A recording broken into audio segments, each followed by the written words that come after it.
Hello again, Gills fans. Welcome back to the latest episode of Gills in the Blood TV. It is match for preview day, and it could not come bigger down at the bottom of Sky Bet League One this Saturday as the Gills have to travel to take on basement boys Crewe Alexandra. We're not sure whether Steve Evans is going to be in charge come 3 p.m. on Saturday. Obviously, speculation over the last couple of days that he is odds-on favourite to take the job at League Two Stevenage. But that video is for another day if that day does come. But I'm pleased to announce tonight I'm joined by another Steve Hatton, who's a Crewe Alexandra fan. You can find him on Twitter at Harry Hatton, and he is part of the Railway Men podcast. So first of all, Steve, thank you for coming on, and I hope you're well. Yeah, very well, thank you. Thank you for having me on.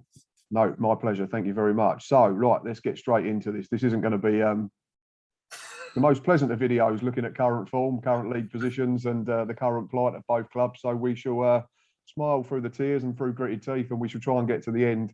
And both of us will end up predicting the score come 5 o'clock on Saturday afternoon. But form over the last 6 for both teams. Looking at the Alex, not pretty reading. You might want to turn your volume down, Crewe fans. It's a single point from the last 18 available in League One. 1 draw, 5 defeats. But that draw did come game before last, if you're looking for the very smallest of silver linings.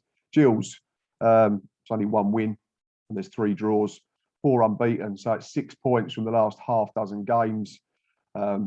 Probably should have had a few more points in that spell. 2-0 up at Bolton, battered Accrington without scoring.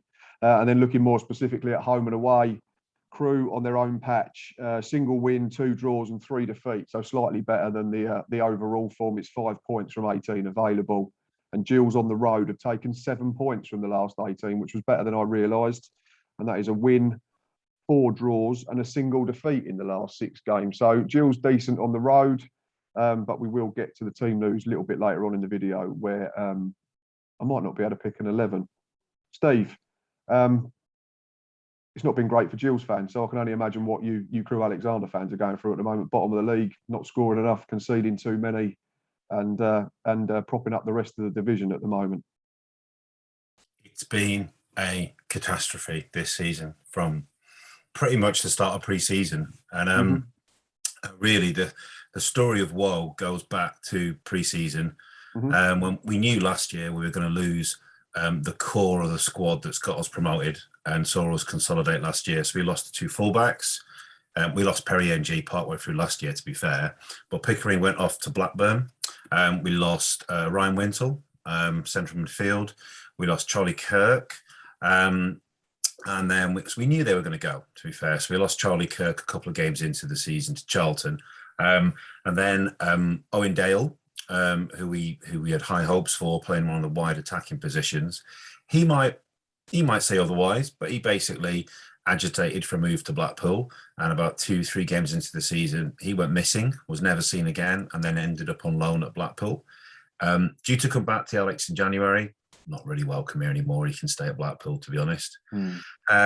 Tom Lowry, who is a kind of key midfielder for us, massive contract dispute that saw him only play 1 Pizza Cup game until coming on as a sub at Wickham, sort of October 20th sort of time.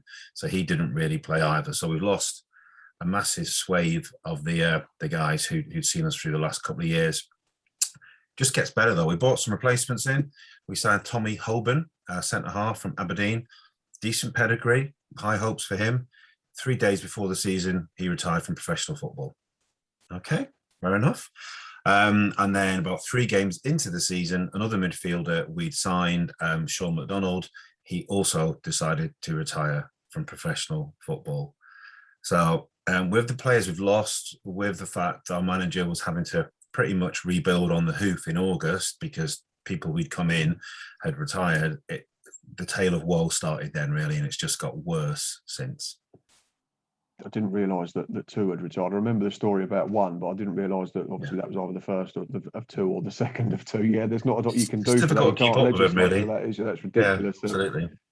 And in terms of just looking at the games again, obviously no clean sheet since September the 18th, which tells its own story. Unfortunately, 1 win all season in the league, and you must be the bottom scorers of only 12 in 17 games, which Yeah. like you say, considering how you played last season and the season when you came up from League Two, free flowing football, and were really good to watch and looked a threat every time you had the ball. I remember the away game at your place last season. Obviously, we couldn't go; we had to watch it on the telly, and we nicked it 1-0. John Akindi scored, but you absolutely played us off the park first half.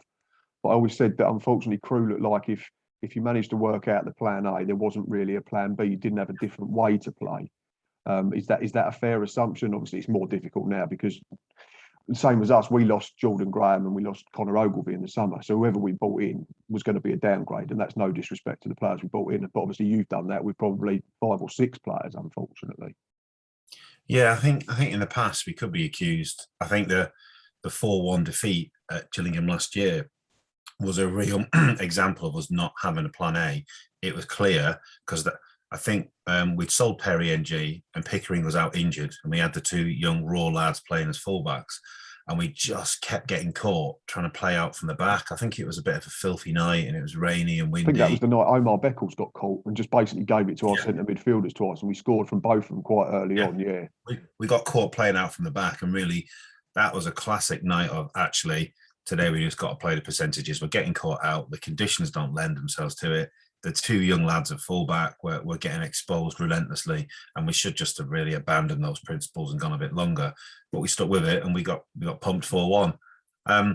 This year, to be honest, at times I couldn't tell you what plan A is, and then we seem to have had a plan B, but God knows what that is. And it really has been difficult at times to fathom some of the decisions that Dave Artell has made, and everyone on the pod's a really big fan of him.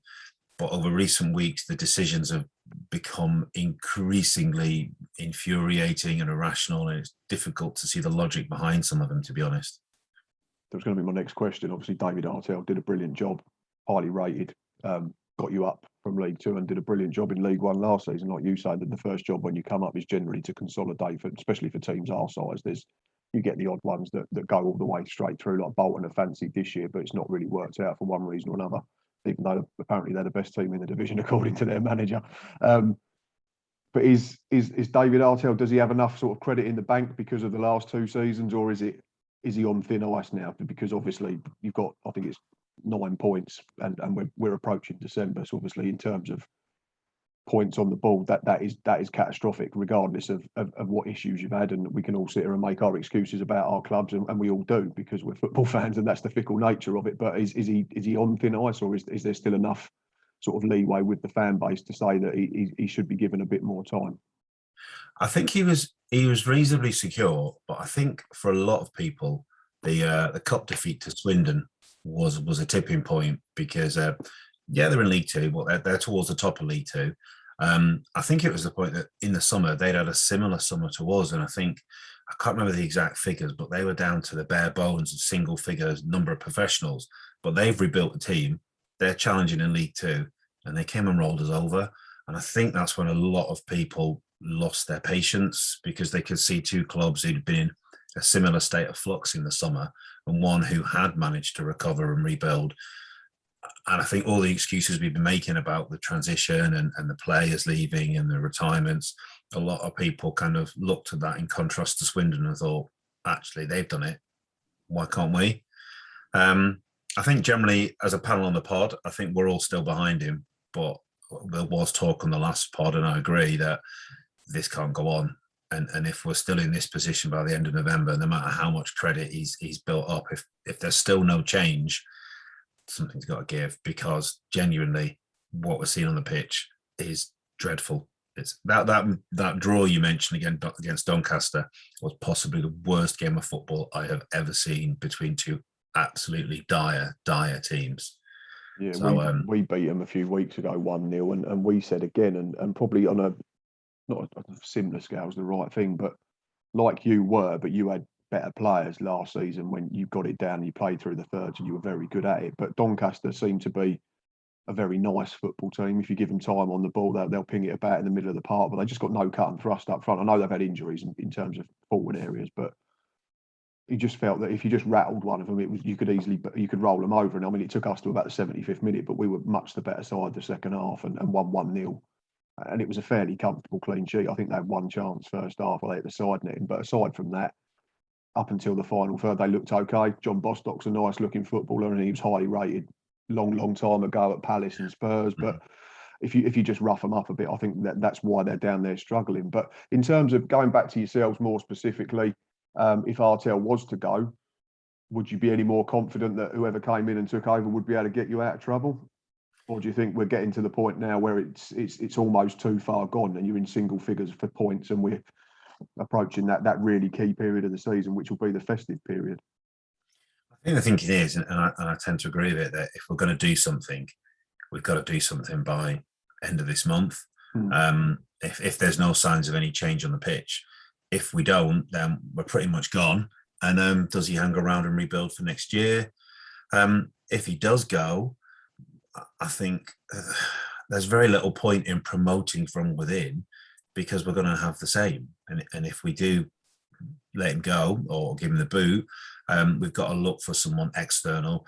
And there's a long history, well, not a long history, but there's the sore point of Gudjon Thordarson lying in the background, who we appointed external, who was a bit of a disaster going back to the early part, well, sort of must have been sort of 2010 or so, I would have thought. And he was a bit of a disaster, didn't promote any youth players. And I think the board got their fingers burnt then, and they've been a bit reluctant to go external since. But I think if they were to pull the trigger on Artell, I think they've got to go external. They have to, because otherwise it's going to be the same. Nothing's going to change other than a different face. Yeah, that's always the worry, isn't it? I suppose it's great when you see these clubs that, you know, the manager and the reserves team coach or whatever, and the assistant and the youth team coach are all set up and you're all playing the same way. But the trouble is, when it goes the other way, like you say, then if you do promote it externally, then you're just sending them out to do the same things, like you say, but just with a different voice, and then nothing's really changing, and you're not probably giving yourself the maximum opportunity to get yourselves out of that rut and out of trouble ultimately. In terms of ex-players, though, there are a couple of former Gills that do feature for Crewe. Alexandra, obviously Scott Robertson, I think, has been suspended retrospectively now for the next 3 games, so he won't be available. We had him on loan last season for the first half of the campaign from Celtic. Again, I thought he was a nice looking player. He's a kid, so you have to bear with him. That's the chance you take when you get kids on loan from these teams higher up the pyramid and in different countries, obviously in this case with it being from Celtic. But what have you made of Robertson? Because I always thought he was a good player and he probably will make a decent midfielder in time, but I think he was just a little bit naive and a little bit brittle for League One. Would that be a fair assessment, or have you seen something a bit more in Scott Robertson so far? He started off really well. He looked a real player. And I think we kind of had some comments about how he actually, when he picked up the ball and drove forward, for some of the older Crewe fans, he was a bit reminiscent of Neil Lennon in his pomp, really. But as you say, he's a kid. He's playing in a losing team, and his form and confidence has understandably tailed off. And I feel a bit sorry for him, because we've signed a fair few long players, and a lot have been disappointing. But I wouldn't fault his effort. He leaves it all out there on the pitch. But he's 18. He's in a team that's shipping goals left, right, and centre, and he's lost his confidence and his form's tailed off. Maybe the ban will do him a bit of a favour. He can have a few games out, have a reset, come back looking a bit better. But out of all our loans, he's been the one who I think's had the biggest impact and has done the most for the team, to be honest. It doesn't surprise me what you're saying. It was clear he had ability when he came to us, and you said about, you know, his passing range and being able to pick out people. That was there for all to see. It was just, again, like you've mentioned, when we was under the caution games and we were struggling, then obviously it became a bit more difficult for him. And it does, because they're teenagers, like you say. It's impossible for them to not struggle at times, because they've gone from playing 23s or 18s football, which is effectively a friendly environment. There's 10 people there watching or whatever, and a few coaches, and then you're going to play for points and stuff that really matters. And it's a big jump, regardless of whether we had crowds last year or not. It's that nature of the game, and the fact that there's something riding on it come full time, isn't there? And it's not the be all and end all. If you get beaten in under 23s game, there'll be another one where you can go and rectify it, and there will be other games in Sky Bet League One, but there's not more than another 3 points to play for, so to speak. The other one, obviously, though, is Mika Mandron, who joined last season from us. I was surprised we let him go. I thought he was decent for us that season that got curtailed. I think his final appearance for us, he scored 2 at the Stadium of Light, was pretty much unplayable up there. We drew 2 each. it was very good last season from an outsider's perspective looking in. Obviously, the numbers were decent enough, but I noticed he's only got 3 in about 14 or 15 games this season in the league. He is your top scorer still, but have you changed the way you play or the system or just a different approach? Has that hindered Mika at all? Or I think he's feeding us scraps. We will, with the loss of the players we have, we don't create opportunities. We don't deliver enough decent quality into the box for him. We don't carve enough out for him. So I think he's been starved of any decent service.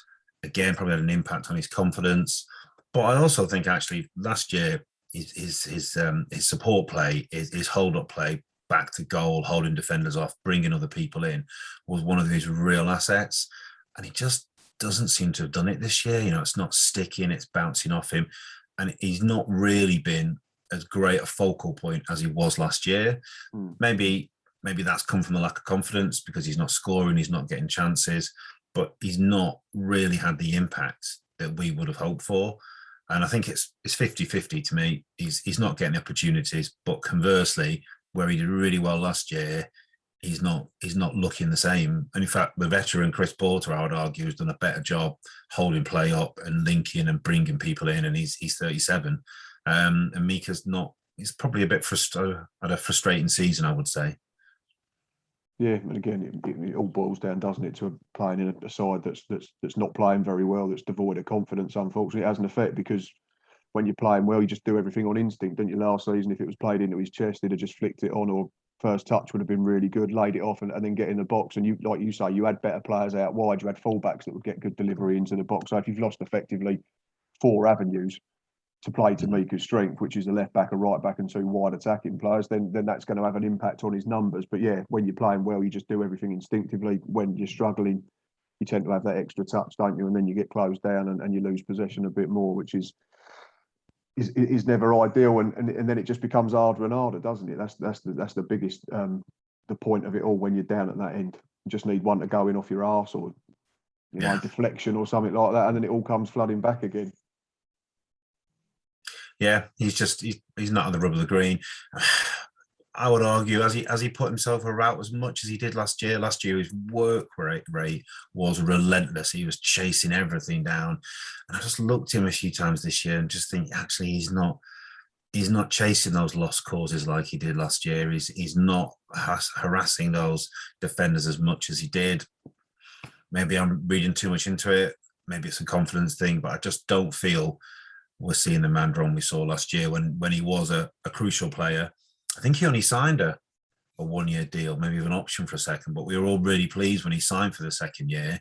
And actually, like many others, he's not really hit the heights again this season. So, does he start Saturday though? That's the thing for you. You're going to be David Artell for the next minute or so, and what do you think the 11 will be that Artell will put out to try and grab 3 points against Steve Evans-Gillingham? If I'm going to be David Artell, I'm just going to get my hat that I've got here. I've got all the players' names in it, and I'm just going to draw them out one by one, and that'll be the team that I play, because genuinely, no one has got a clue what team he is going to play. There is change upon change upon change. There's change of system. There's change of personnel. Who knows what team he'll play? Mandron started the last game, got hooked. Porter came on. We looked a bit more lively. With Kashket came on with him. But the game was dead and buried by then. Was that Bolton taking their foot off the gas? Wouldn't surprise me to see Porter start, to be honest. I do think Mandron was very lacklustre in the last game. So maybe Porter will get pulled out the hat to start. Sounds like us, but ours is because we've probably only got 11 or 12 names to put in the hat. Should be a fun afternoon. It's going to be a cracker. I can feel it. I'm going to have a bet and say something like 4-4 or something ridiculous. One of the all-time greats of League One. Yeah, we're hamstrung, literally and metaphorically. We've got no David Tatonda, no Alex McDonald, no Ollie Lee, no Robbie McKenzie, no Reece Bennett. Ben Reeves played in the Cup against Cheltenham on Tuesday, went off with a hamstring, so he's likely to be out. We've then got doubts over top scorer for Dane Oliver, the captain Carl Dempsey. Mustafa Carriol has missed the last 3 through illness after coming back from injury. Was hoping he might be available. And Danny Lloyd took a whack on the ankle on Tuesday night as well, and he went off. We ended up bringing on a 16-year-old under 18 scholar to try and rescue the cup tie. And we had 3 or 4 other teenagers ended the game against a well-oiled Cheltenham team. So not making excuses, obviously injuries hit everyone, but I cannot recall an injury crisis like this in my time watching the Gills, where I think I put a graphic up on Twitter today and I put a full team out, and aside from the goalie, every single player in that team is out injured or ill. And it wasn't a bad side, to be fair. It would have been competitive, I think. It'll certainly beat the team that we probably put out at the weekend. So I'm not going to bother either. Then I've done a team for every single preview video that I've done with every opposing fan, but I'm genuinely not sure who's going to be fit. There's talk that a couple are back on the grass running, so they might have to be rushed back. Carriol might start if he's over his illness, but we even had Jack Tucker and Ryan Jackson who completed 90 minutes, but they were carrying knocks. So there might be a doubt over 1 or 2 of them. So if they're out, we've actually got 7 fit senior pros. God. And on Tuesday, we actually got special permission from the ref to make an outfield kit for Aaron Chapman, the goalkeeper, in case we had to make a full change. And we'd have had to report Jamie coming on and put him in goal and put our goalkeeper, Aaron Chapman, on pitch. He probably scored. It normally happens that way, doesn't it? I hope he scores Saturday. Yeah, I mean, you've got no one, and we just don't know. I mean, the basics, I couldn't even tell you which goalkeeper's going to start. He just chopped. He's a manager, I think, tying himself in knots, and he can't see the wood for the trees, and he's desperate to find a formation and a setup that clicks. And when he doesn't, he just shuffles the pack again, and it's just not working. Again, that surely comes from lack of confidence and also probably started to doubt himself a little bit, because everything over the last 2 years has effectively turned to gold for David Artell, hasn't it? And all of a sudden, if it's not working, you start overthinking things, like you said earlier. Players do it, and I'm sure managers and coaches do it as well. And you're just hoping for that one performance where you score a lucky last minute winner and win 1-0, and you stick with that system and it starts to work, and everyone starts to believe in it again. Yeah, I think you're absolutely right. He is definitely said that. He is definitely overthinking everything to the detriment, really. I think we've got to pick a core bunch of players, pick a formation, and just see if we can make it work. But this relentless chopping and changing, it can't help the players. There's no consistency, and each game it just seems to get worse. I thought Bolton on Friday night was the low point of the season. We just were toothless, and as soon as the first goal went in, we just rolled over and died. It's like we can nick the first one then, but if you get it, I'm not sure how we're going to cope, because we could have half a team of kids. So, right, the dreaded question before I let you go. What will the final score be come 5 p.m. on Saturday afternoon? I've got a dreadful feeling it's going to be 0-0. I think it's going to be a turgid. Our confidence is so low. By the sound of it, you're stricken with injury. Maybe another game to equal the dreadful spectacle we saw against Doncaster. 0-0, and everyone will be happy because we've got a clean sheet. Yeah, see, I was on the Railwaymen podcast at the weekend, because he got me on to do it over the weekend. So this was before realising that Carl Dempsey and Dane Oliver were likely to be ruled out for Saturday as well as Tuesday, and before Ben Reeves and Danny Lloyd went off injured on Tuesday. So I was quite optimistic and predicted a narrow Gills win, but obviously that's 4 days have passed since then, and we've lost another 4 footballers. So, and we can't even sign free agents because of the terms of our loan agreement. So we really are left with what we've got. Yeah, I'm toying between a board draw or really hoping we nick the first one and somehow cling on for grim death and claim 3 points. But yeah, head saying 0-0 and heart saying we might just pinch it 1-0. I think if you manage to score early, you'll see the confidence drain from the Alex players, and I can see the crowd getting a bit twitchy as well. So I think if I was Steve Evans, I would be pumping your players up to go out and nick an early goal, and just sit on it. And you'll see the belief drain from our lads, and the crowd will get restless as well. I think if I was him, I'd be pumping them up to get out and do that. It's crucial. Fair enough. Right, Steve, it's been a real pleasure.